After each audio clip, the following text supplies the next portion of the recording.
here? I've not seen anyone using it.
Let's kick off the session then.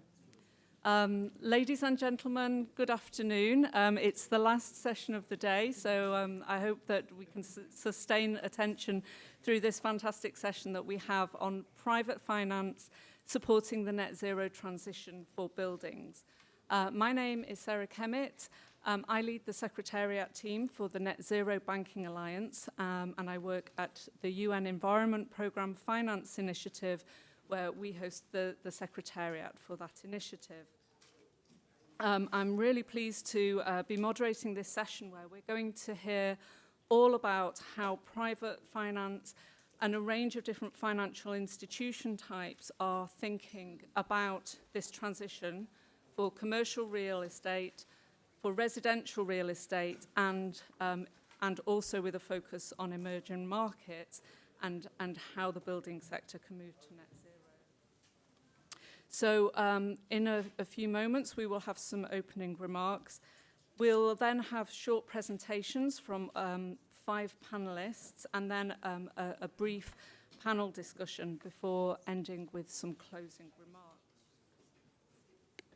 And so if I could invite to the stage our 5 panelists, we have Thomas van Rompuy, who is the Responsible Investment Officer with AXA Investment Managers, and he is also the Real Estate Track Lead on the Net Zero Asset Owner Alliance and a member of IIGCC.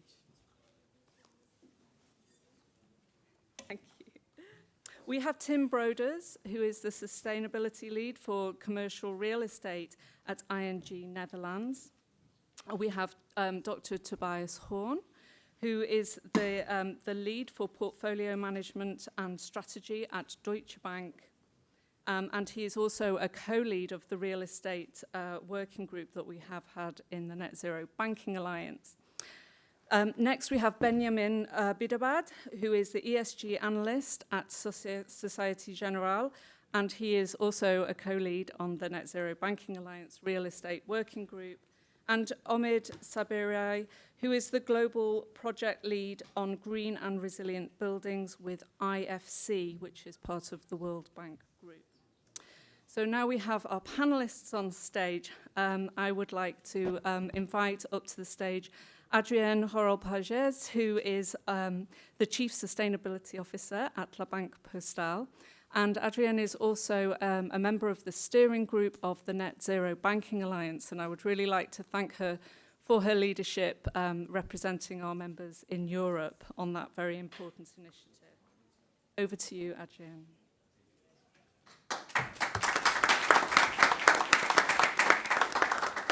Thank you very much, Sarah. It's an honor to be here today, and very happy to represent the Net Zero Banking Alliance at this very high-level panel, and looking forward to our exchanges.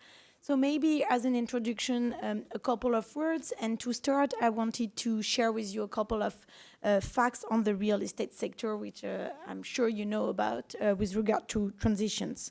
So obviously, this sector is absolutely key to close the emissions gap. And in 2021, it accounted for 37% of the global CO2 emissions. And when we focus on specific regions, we can see that the challenges are huge. In Europe, for example, the renovation challenge will be enormous. And there are 220 million buildings in need of renovation. The reports and studies shows, however, that this sector is not on track today to achieve the goals outlined in the Paris Agreement. So we all need to act quickly and decisively in order to make sure that this sector contributes effectively to the goals that we all have. It's all the more important in terms of environmental impact, but this sector has also have a very strong social impact. In particular, right now, there are 7% of employees in the world that work in the construction sector, which amounts to 220 million people.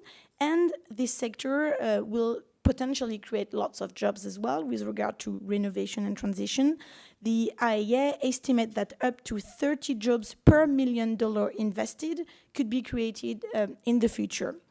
I also wanted to share something about a study that we've done at La Banque Postale with a think tank that is called the Action Tank in France about the double penalty.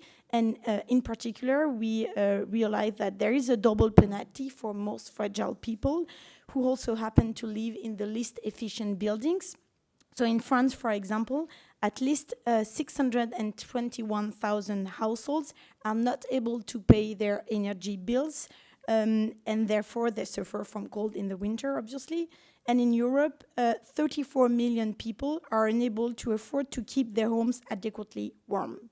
So we face in that sector both an environmental and a social challenge. Obviously, key stakeholders such as the European Union, national governments, also the civil society are developing programs to tackle that issue. But we, as financial institutions, we also have a key role to play as a provider of financing for individual people or for institutional people when financing a commercial building. We can also foster renovation when providing this financing.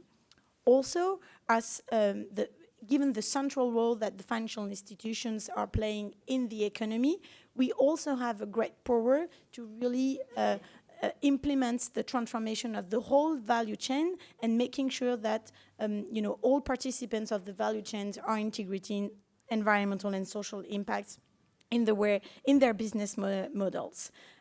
So financial institutions are starting to act, and the progress has been significant. The investment in energy efficiency within the global building sector grew to over 237 billion in 2021, according to Global ABC. So regarding the action that the financial institutions are doing, I wanted to share the initiative that we are doing within the Net Zero Banking Alliance. So maybe a couple of words about the Net Zero Banking Alliance. It's a group of global banks committed to financing, climate action in the real economy. It's an industry-led and UN-convened with more than 140 members of banks coming from more than 40 countries and representing around 41% of all banks' assets. So NZBA support members banks to set, implement, and achieve their climate goals regarding to net zero targets by providing a framework and a guidance for them to make decisions that make sense for them. And it also provides opportunity for banks to exchange with peers.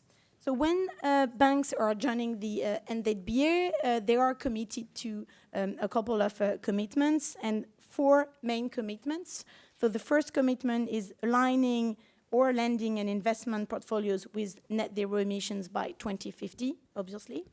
The second commitment is very important. It's setting intermediate targets for the highest emitting sectors, and obviously real estate is one of those, for 230 or sooner, using robust and, what is very important, science-based guidelines consistent with limiting global warming to 1.5 degrees. The third commitment is developing transition plans for those sectors, the highest emitting sectors. And the fourth commitment is reporting on those targets.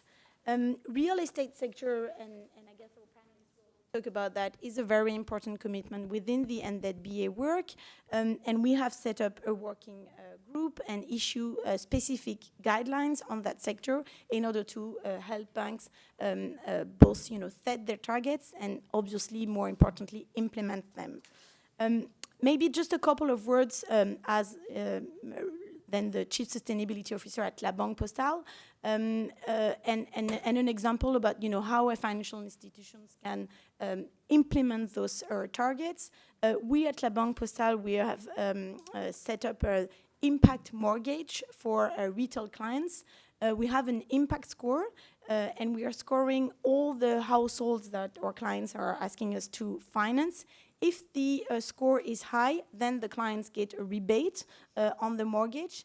If the score is not high enough but can be improved through, in particular, renovation, then we help the clients with renovation, obviously by providing him with a specific loan, but also helping him estimating the amount of works and renovation works that he needs to do, to change from a specific energy class to the other.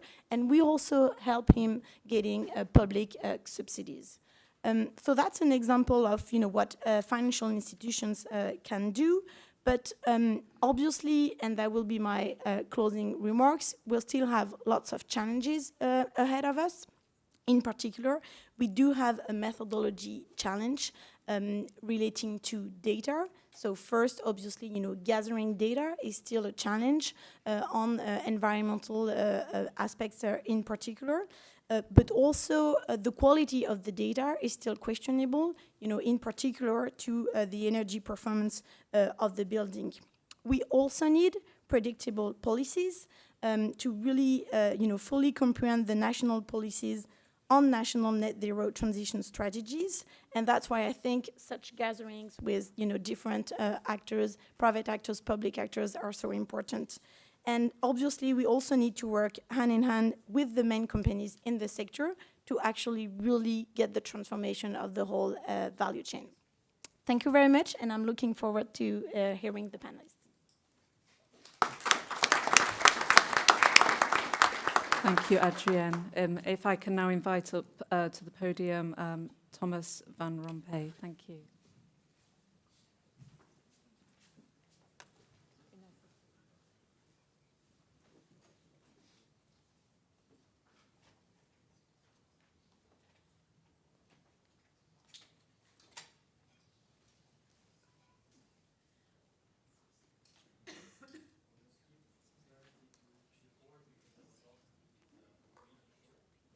Hi everyone, and thanks for being here.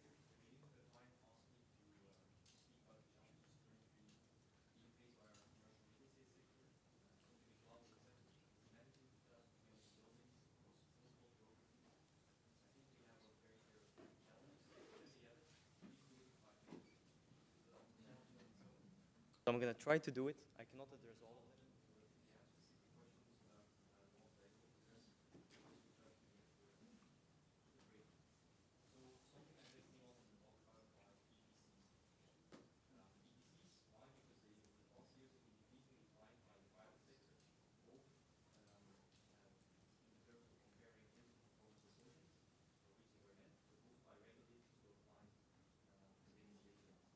What is important from a national aspect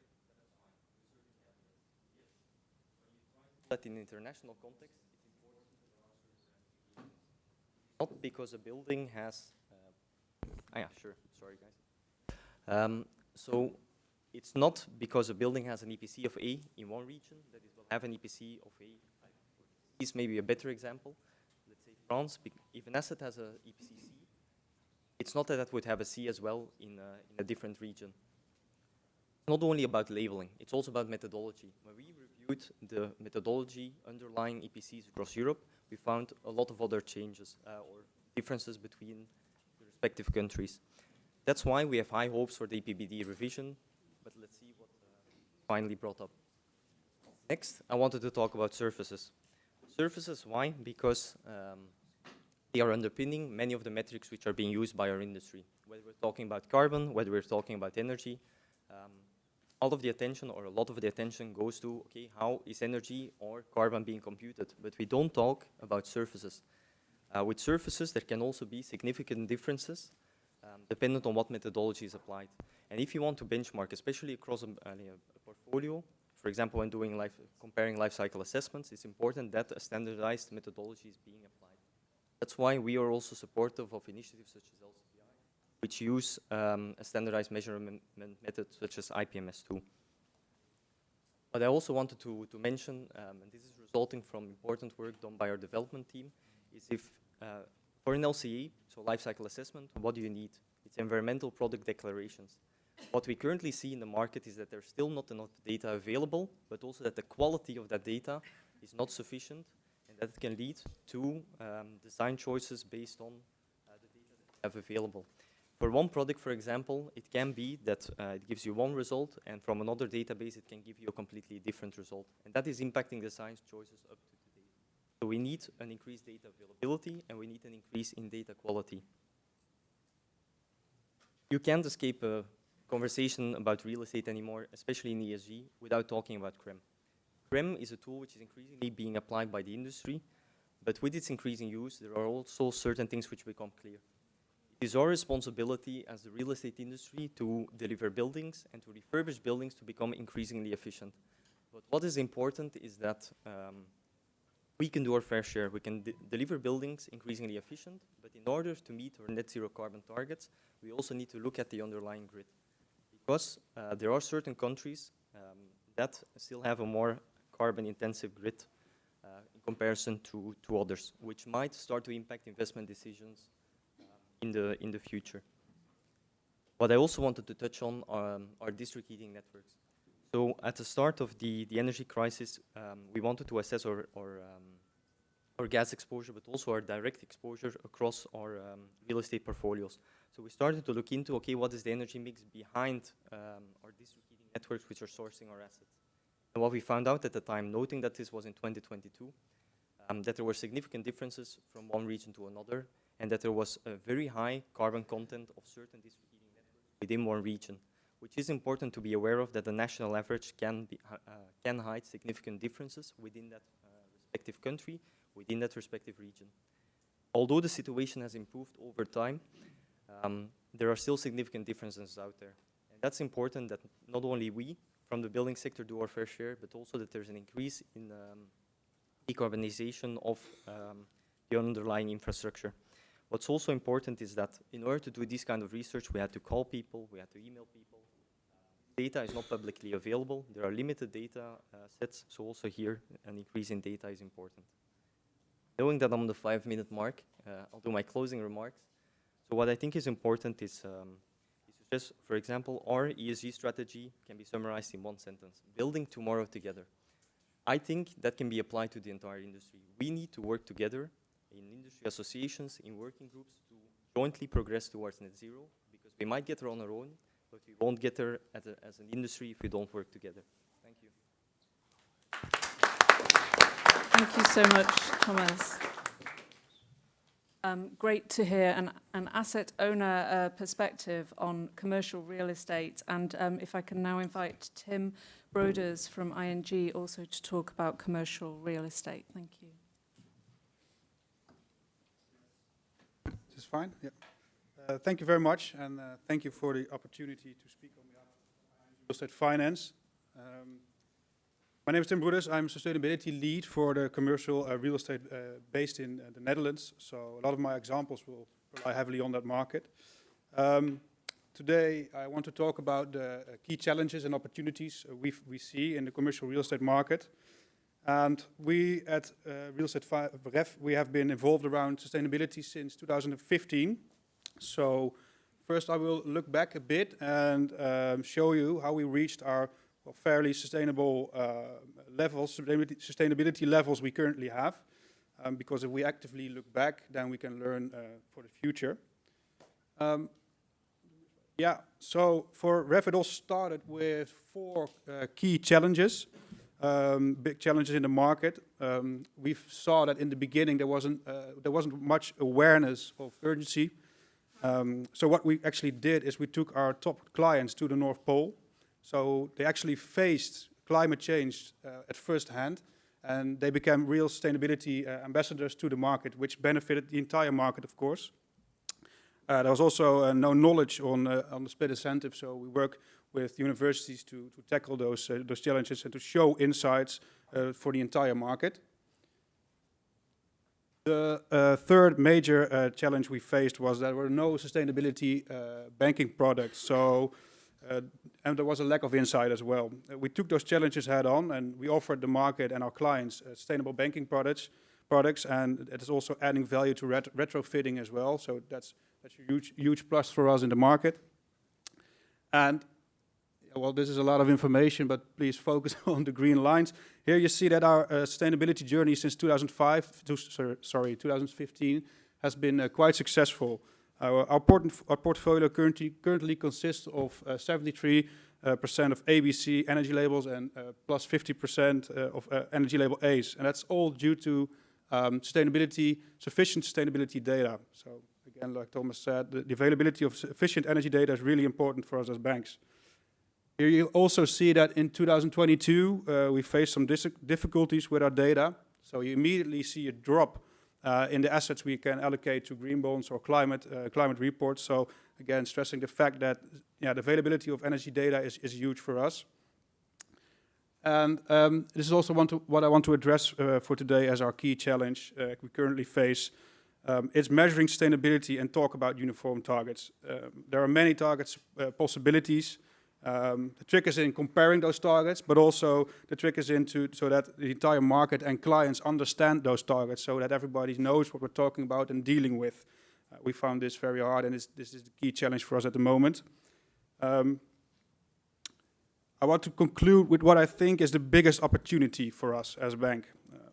Currently, for the entire ING, currently is embedding ESG in the core of their strategy. And well, it's a big opportunity, but that's also what you have as a bank, of course. So ING is currently aiming to transition towards a low-carbon economy. So our clients are as well. We want to finance the transition, and not only finance better energy labels, but we want to focus on retrofitting as well. And we need the support of governments and policymakers, so we have clear mandates to retrofit. And when that will happen, we will make real sustainability impact. I think that will be my closing remark. And thank you for your time. Thank you very much again. And I'm looking forward to the other remarks. Thank you so much, Tim. If I can now ask Dr. Tobias to come up.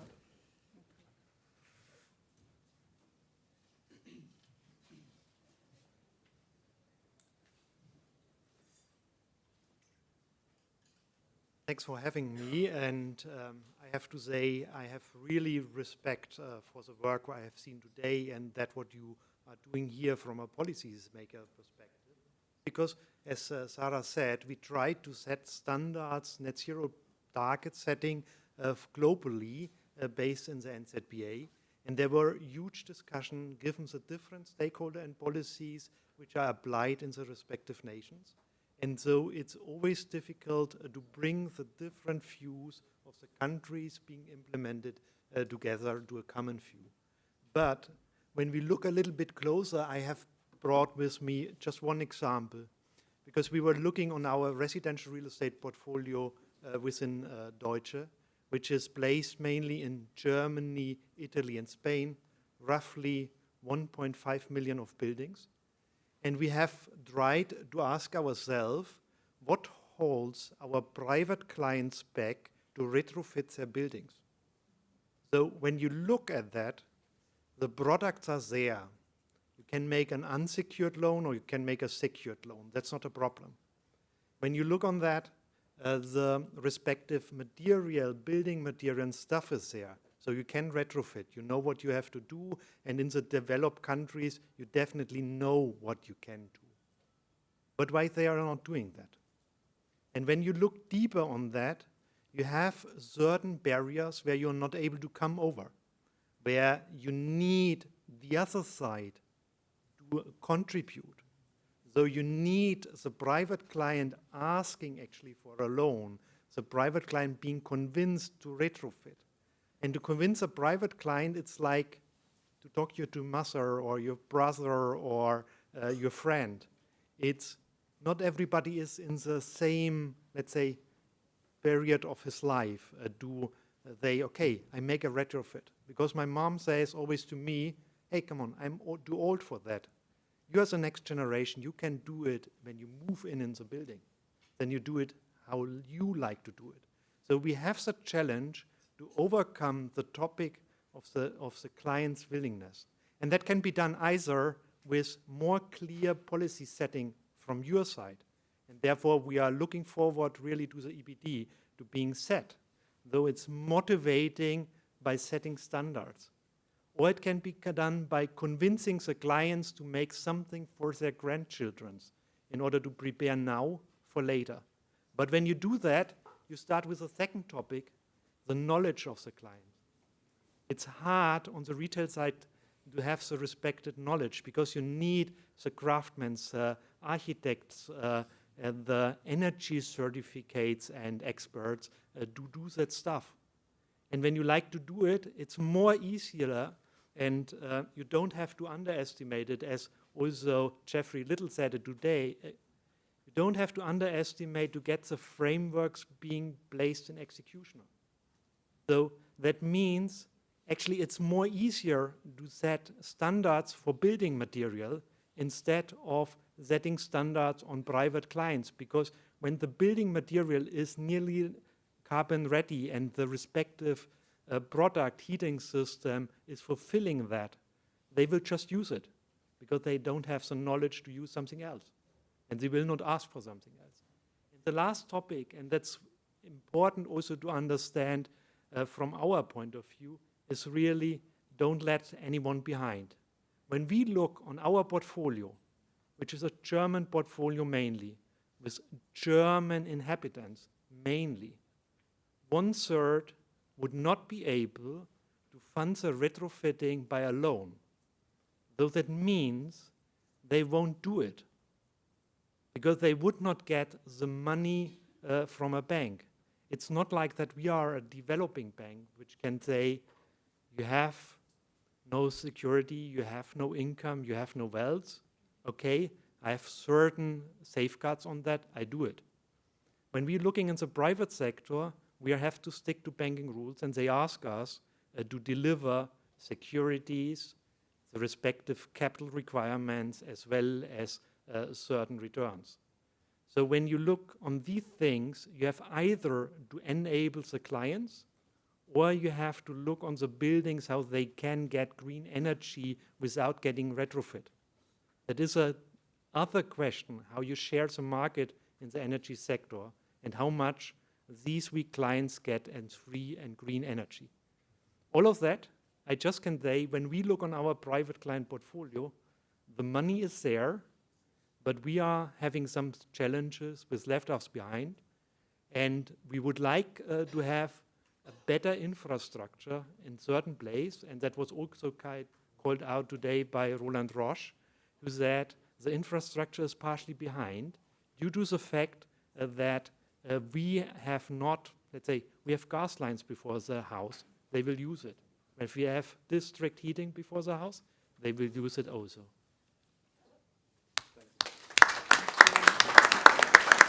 Thank you, Tobias. Residential real estate is indeed very different to commercial real estate, and we'll hear a little bit more about that now from Benjamin. Thank you.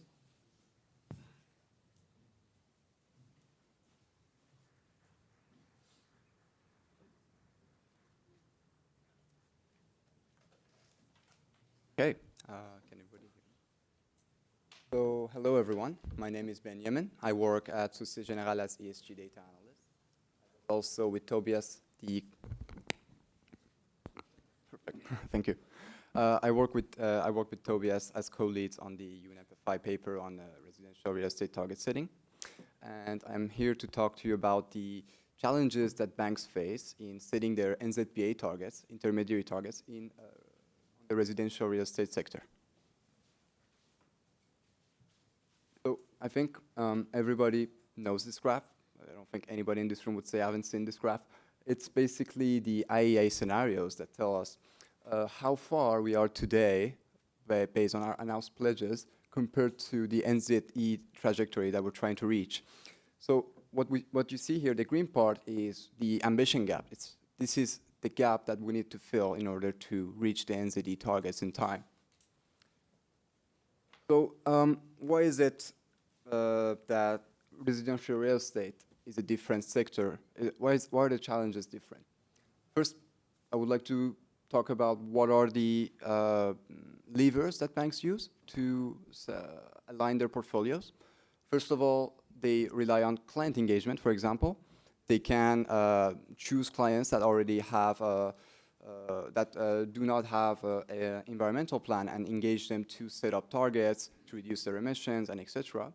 They can rely on client selectivity, where they can choose clients who have shown a good history of CO2 reductions, or clients that have a green portfolio, for example.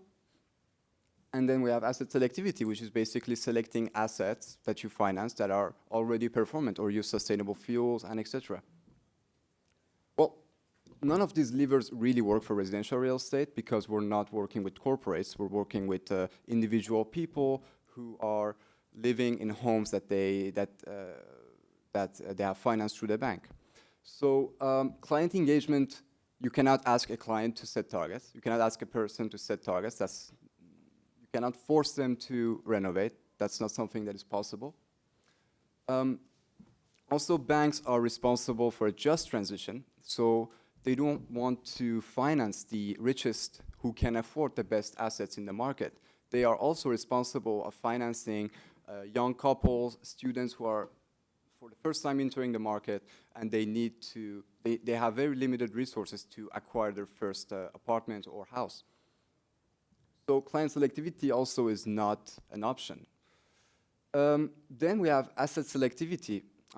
Asset selectivity also, it is not an optimal option. Why? Because as banks, we don't want to be only greenifying our own portfolio by selecting which assets we want to finance. We don't want to only finance assets that have an EPC rating of A, B, C, and then just rule out the other assets. We want to accompany our clients in renovating these assets from that are less performant towards the more performant examples.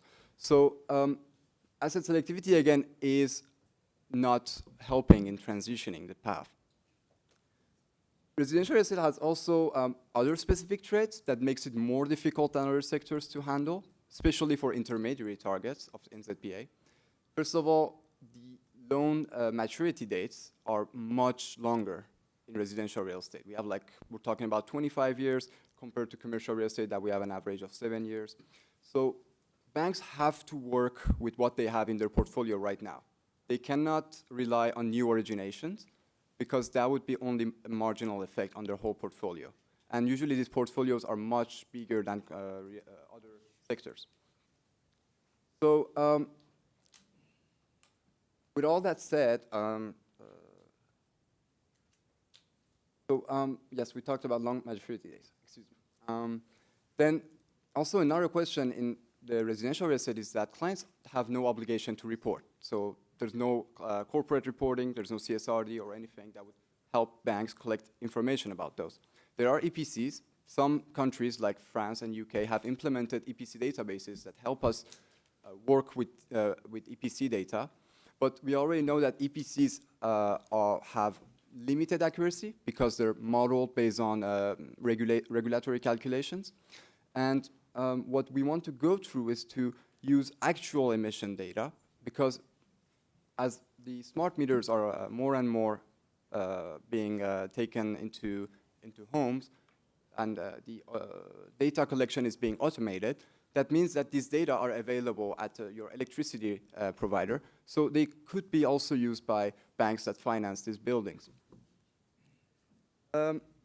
So we can see that banks, to conclude, banks have they have to focus on renovation. That is their main lever. And if they want to do that, they have very limited levers that can push that. So renovation should be more attractive to retail clients in order for banks to be able to decarbonize their portfolio. There are incentives, regulations, and policies that, for example, in France, they already exist, but they have limited impact. They're underused for multiple reasons. First of all, there's the amount of capital that the homeowner has to bring on the table are pretty high. The duration of the return on investments are higher than the duration of the installment itself, the lifetime of the installation itself. And then, yeah, so also another aspect is that these offers are not always marketed enough, so they're not always known to people. And finally, the complex frameworks that exist, the complexity of these frameworks also discourages people from following them. So if we could fix these problems, maybe renovation could take a higher pace and therefore contribute to transition. Thank you very much.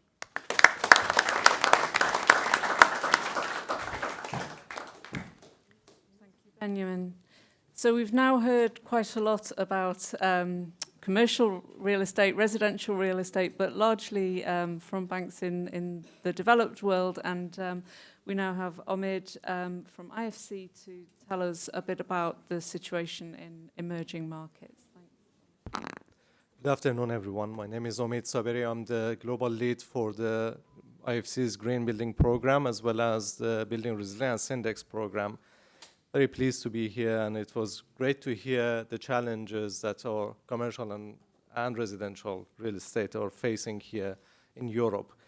What I'd like to bring to here is that, first of all, we need to, first of all, understand the challenge, then talk about what are some of the solutions that governments are providing, and then what are some of the solutions that we are providing as IFC and World Bank. IFC is the largest development bank focused on emerging markets, so that's our playground, basically. So first of all, I want to start with the point around lack of understanding, and I'm saying it very bluntly because sometimes we feel like what we are doing, for example, in Europe, needs to be copied and pasted in a different market. And that's very wrong.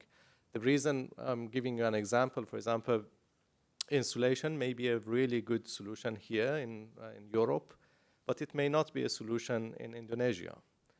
Or if you go to Kenya, having a triple glaze window will not add much saving to your building if the building doesn't have heating or cooling systems, right? So it's really important to try to understand the context in each scenario from climate point of view. So that's step one. The other one is in terms of the system differences, and the system differences in terms of the maturity of the markets. And we have to also understand like whether the market is mature enough to adopt certain kind of technologies or certain solutions.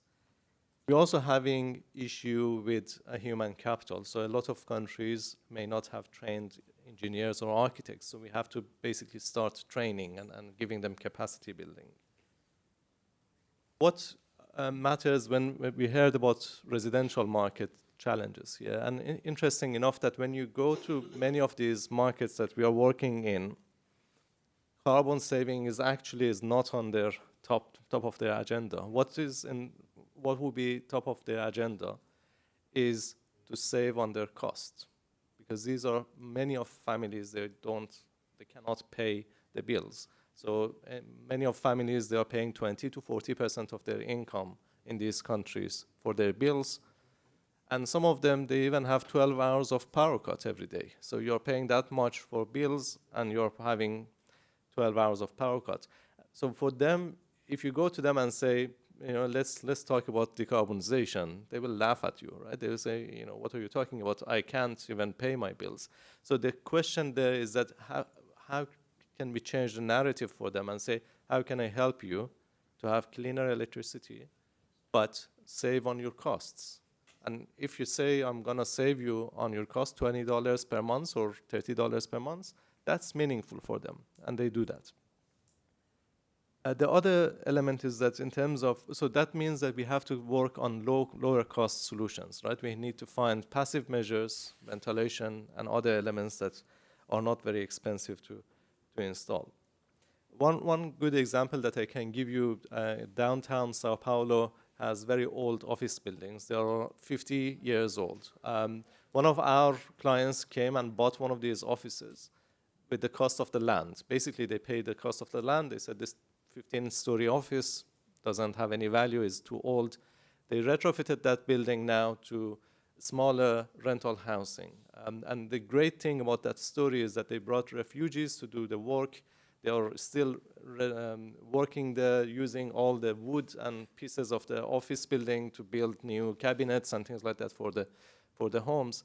And that retrofit really brought the commercial asset to become a very useful rental house downtown Sao Paulo.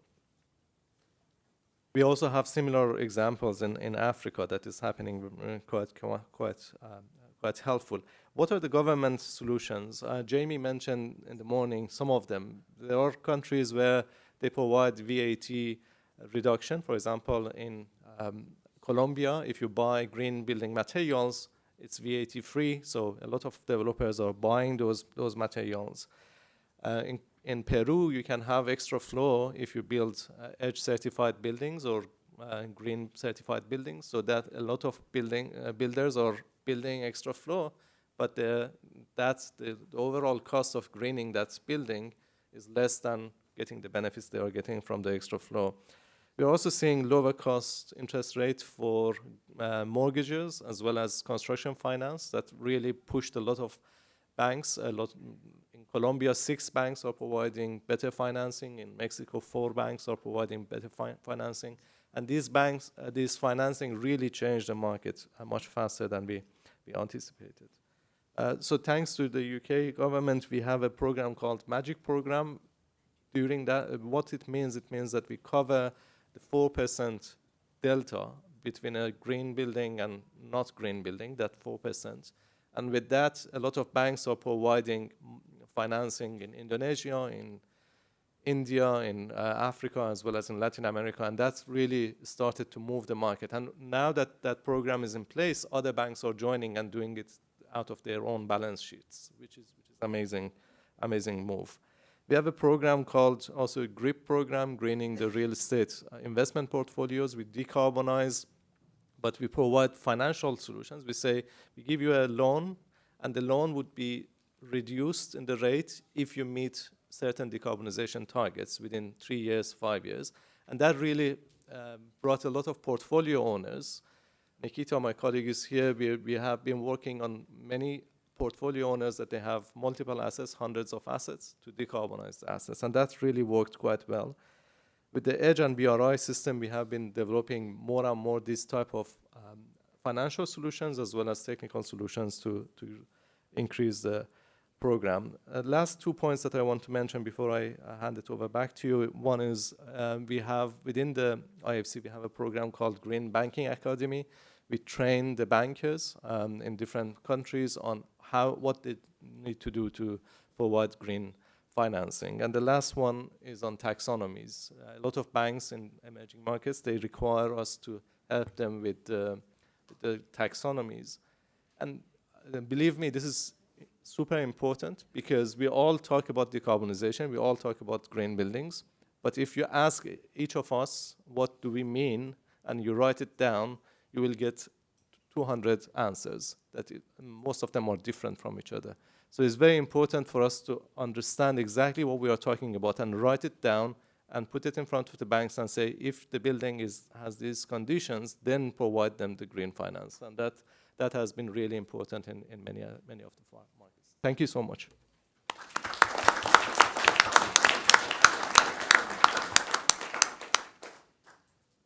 So much, Ahmed. Okay, so we now have some time for some quite quick fire kind of answers from the panel.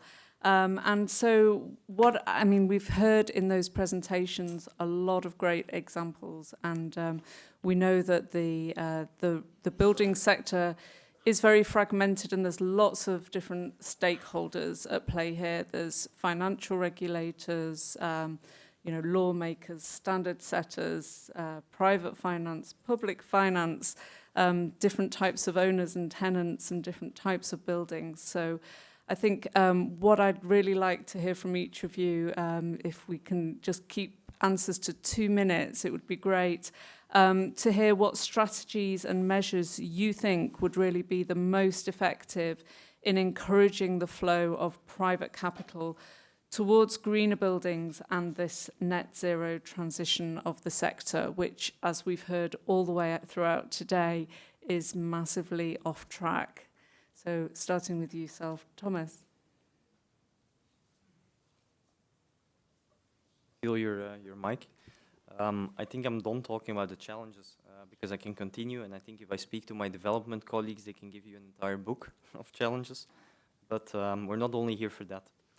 I think there are a certain type of needs because in terms of retrofitting, what I think is important is that it's a unique opportunity to improve a building. But from the point that it's built, it's built. There's nothing that you can change anymore to a certain extent. Consequently, there are certain needs I think that entities such as us require. We need to have the right data. I think data is a thing that came up more and more. I've been talking about EPCs, I've been talking about actual data, but we need improved data in terms of availability, but also in terms of data quality. We also need to have clear expectations, because clear expectations can ensure that we apply clear targets. Why? Because again, once a building is built, it's built for a certain period of time. Once a retrofit is done, it has been retrofitted. And then you need to work on the other layers that you have in terms of operational excellence, the implementation of renewables. Also an important aspect is that we need to work hand in hand. We cannot do this on our own. We need to work with regulators with respect to the underlying grid. We need to work with industry associations to ensure that there are clear rules, there's clear guidance, and that we track our respective progression in a similar way to ensure comparability. But we also need to share our lessons learned. And I think that's something all of us need to do more and more, is ensure that if we make mistakes, that we make the mistakes once, and that we do not each individually keep on making the same mistakes all over and over again because we're too stubborn to share. Team, I think, is also a key aspect that is important, or more blunt, is the right people. A lot of entities, they think with implementing one ESG guy or one ESG team that you can solve the sustainability topic. I don't think that's true. I think you need dedicated experts, such as the ones which are presented here, but you also need to upskill all the people in your respective entity to ensure that there's an increase in experience all over the place, because of the ESG aspect, and sustainability overall is increasing much more rapidly and rapidly every day. Thank you, Thomas. Absolutely, that real importance about lock-in of future emissions by what's built today is really important. And, you know, hopefully through the Net Zero alliances that we're convening, we can do some of that sharing of experience and mistakes and best practice, and also embedding throughout the organisation is so vital. Coming to yourself. Thank you very much.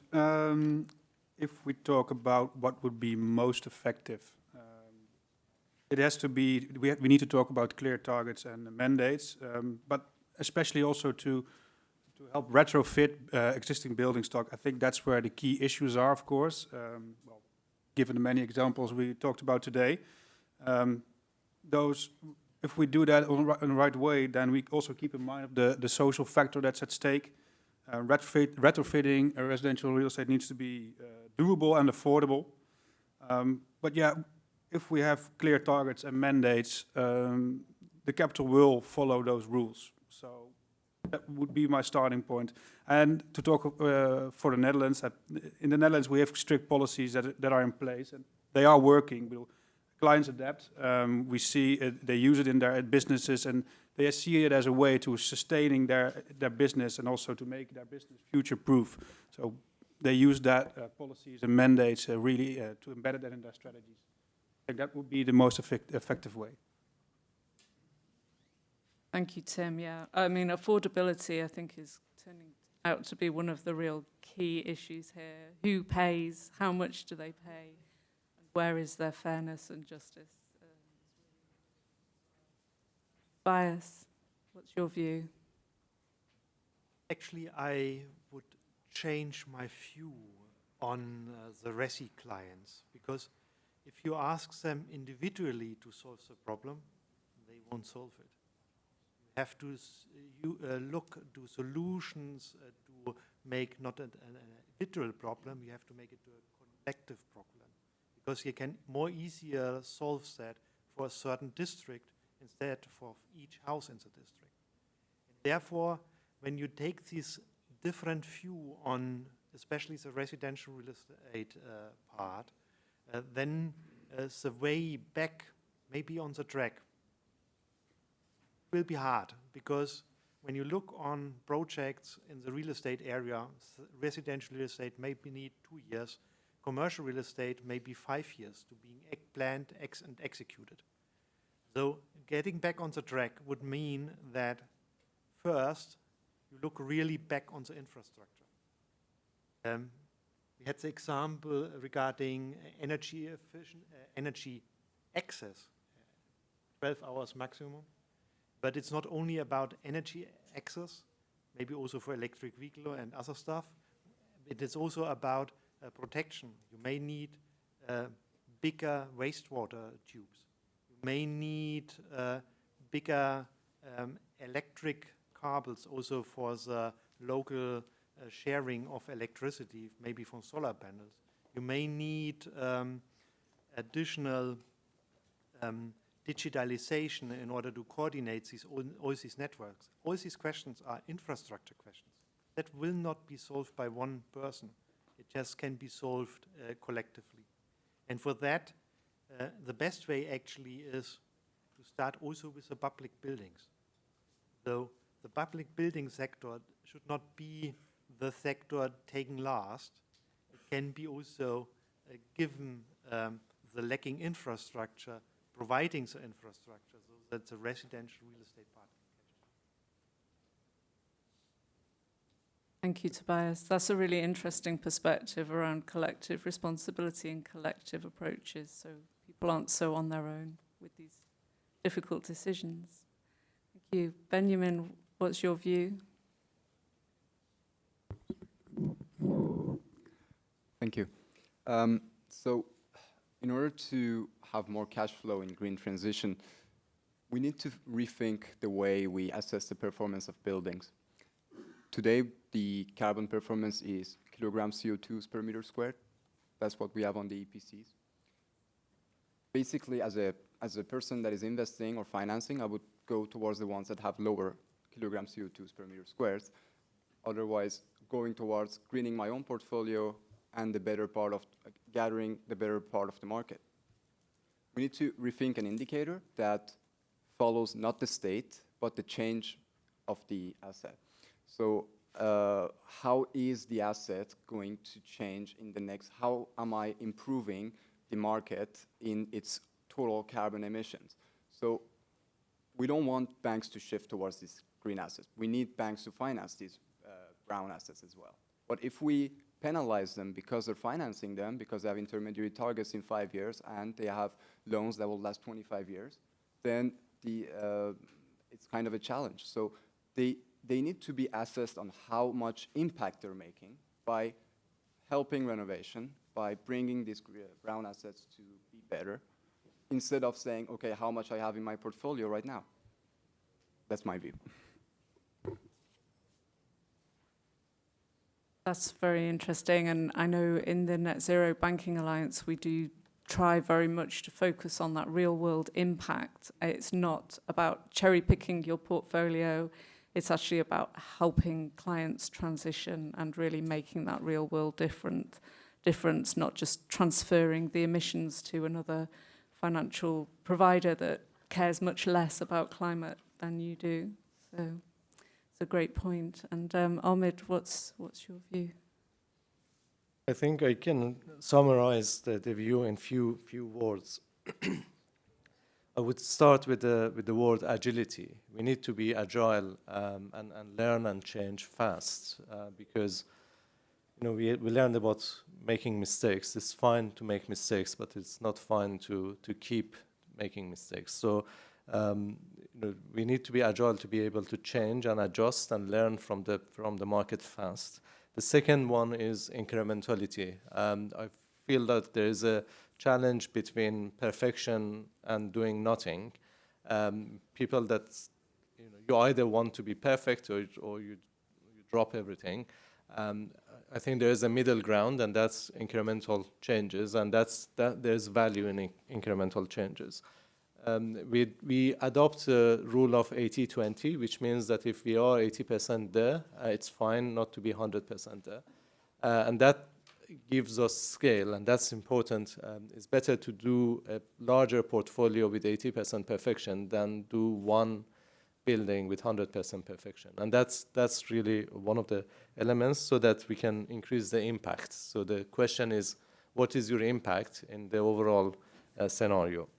And the last thing is around value chain and how we can make sure that what we are doing benefits everyone in the value chain. How the banker would benefit, how the developer will benefit, how the homeowner will benefit. If we cannot create benefit for different players in the value chain, it will not move. So that's very important for us to figure out what can we do to create benefit for each of the players in the value chain so that they start implementing it themselves. But the Pareto principle of 80-20 is very true, and I think we hear this all the time when we're talking about the transition to, not let the perfect be the enemy of the good. So vital to do as much as we can with what we have, and not delay. Immediacy of action is really key.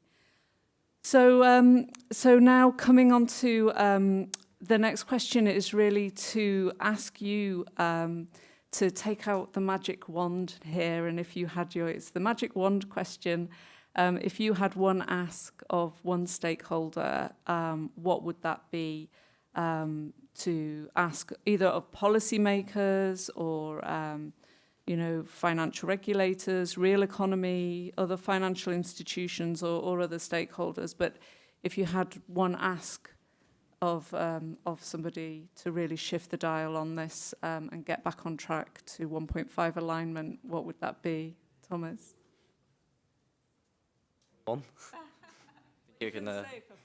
I think I can give you a book now, but no. I think there's a couple of aspects. I think if starting with harmonizing EPCs is a big thing, so we can know what we're working with.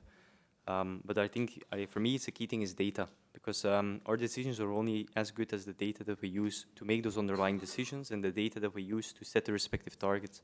So I think it's a key aspect is to improve on data quality, data availability, whether we're talking about EPCs or actual data. And then I'm directing my point to multiple people, as data providers, but also regulators, to ensure that the rules are clear to gather that data. I think that's a key aspect, because then we can take it from there.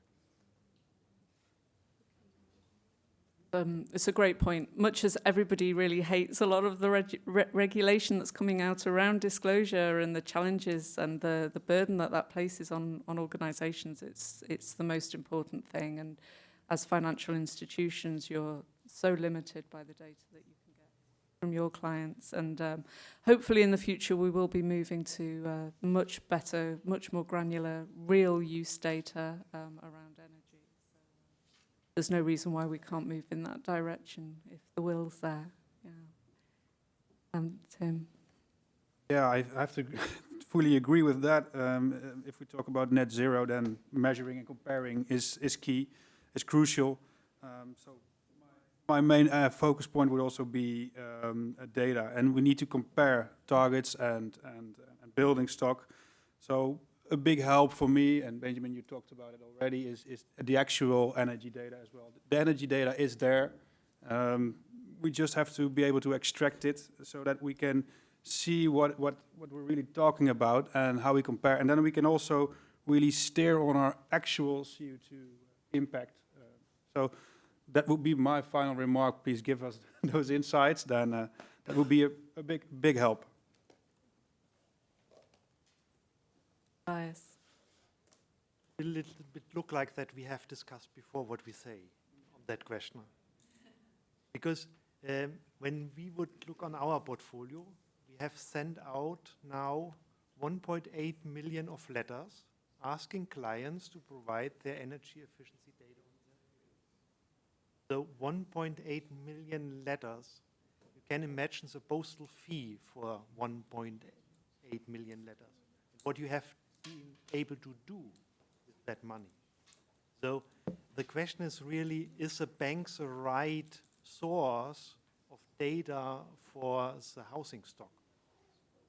Yes, we would like to have the data. Yes, we would like to be more precise. Yes, we would like to support more, and we would like also to bring the things together between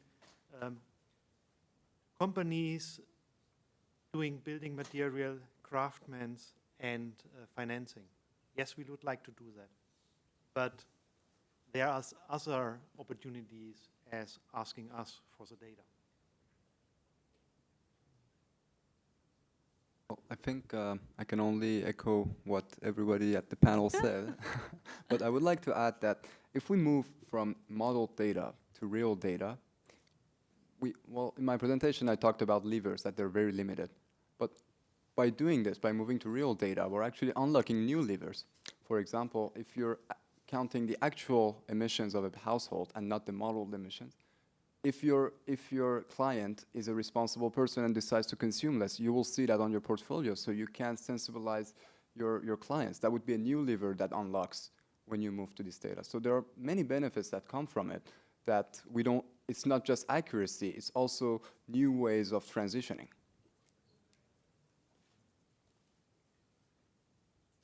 Asking for one wish.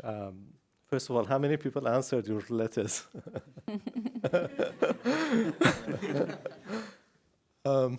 Yeah, so to me, the wish would be to have a carbon budget for every building and every person. And if you are better than your carbon budget, you get some money. If you are worse, you pay some money. And that would be one way of regulating the market. If I have the power, I would do that. Very interesting way of imposing some personal responsibility on our energy consumption there. So amazing degree of consensus here around the data topic. Just to let you know that in the UK there is a very interesting project called Project Perseus, which is looking at actually getting real energy use for banks to use for their SME clients.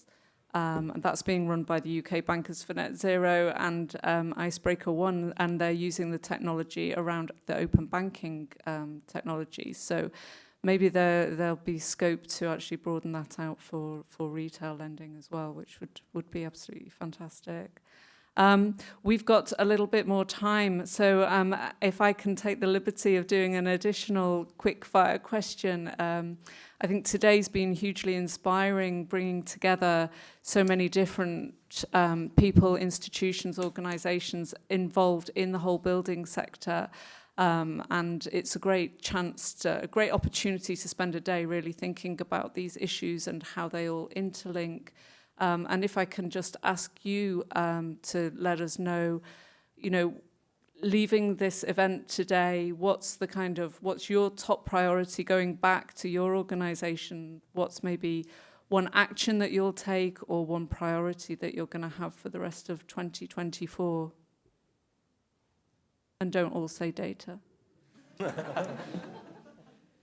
On our side, I think it's continuing the course which we're currently heading. I think there's a lot of work going on. There's amazing people doing amazing things. And I think that we're going to continue the work that we're doing with the Net Zero Asset Owners Alliance as well, where we're part of the AXA. It's continuing to engage with the industry, to share to the extent that we can, to collaborate, and just continue on the course that we're currently heading to, which is meeting our net zero targets one step at a time. Yeah, I think that when we get back, we take a look back at our portfolio with sufficient, or not yet sufficient, but it's a fairly sustainable portfolio. I think the key is that we need to challenge ourselves every year. We want to finance the transition, we want to help other clients, we want to retrofit and really focus on social, but I think the challenge is to look back but keep challenging yourself, improve your strategy every year on year, and then you'll come up with new examples, new products as well, and I think that's also what's keeping you sharp and on edge. This morning, Jamie Ferguson was describing the challenge for emerging markets to provide actually guidance on self-building, so that you on your own can retrofit. Actually, that holds true also for the developed markets, and that's something where we already work on, but we will definitely look into it.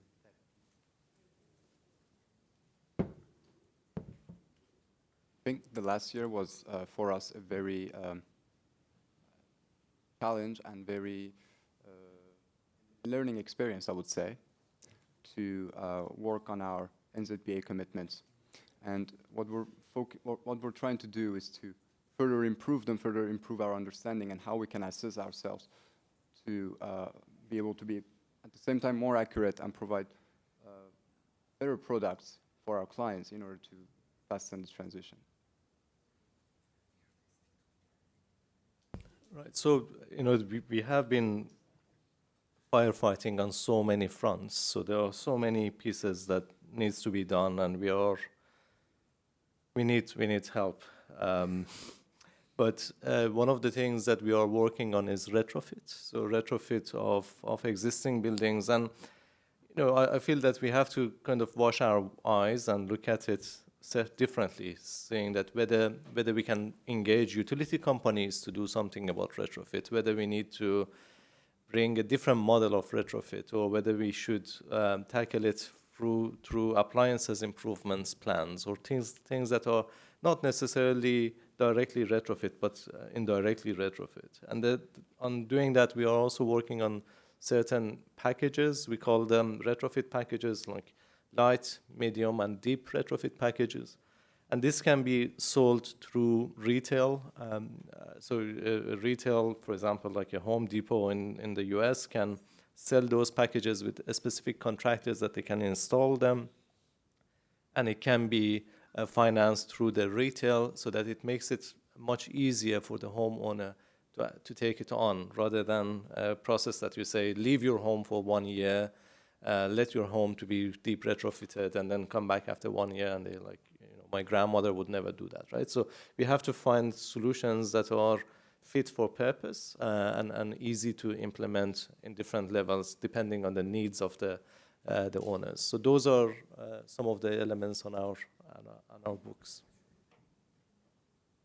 Excellent. Well, with that, I'm going to wrap up the panel discussion part of this event, and thank you all so much for the leadership that you're showing within your own organisations and within the various initiatives that you're part of, and the alliances.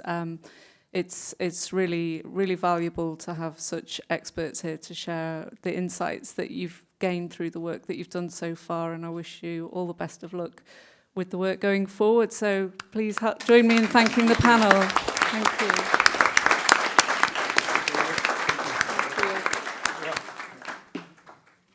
Hey. Right, so now I have great pleasure in inviting Stephen Stone to the stage to give us closing remarks. Stephen is the Deputy Director of the Industry and Economy Division at the UN Environment Programme, and he's going to give us his insights now and close the event for us. So thank you. Very much, Sarah. And colleagues, it's been a really, really fascinating conversation. Watching you converge around data requirements was almost uncanny. But yet, if we want to improve, you have to measure, right? So I think that's one thing that we're hearing from the private sector. Money can flow, but you need to be able to measure progress and make it demonstrable.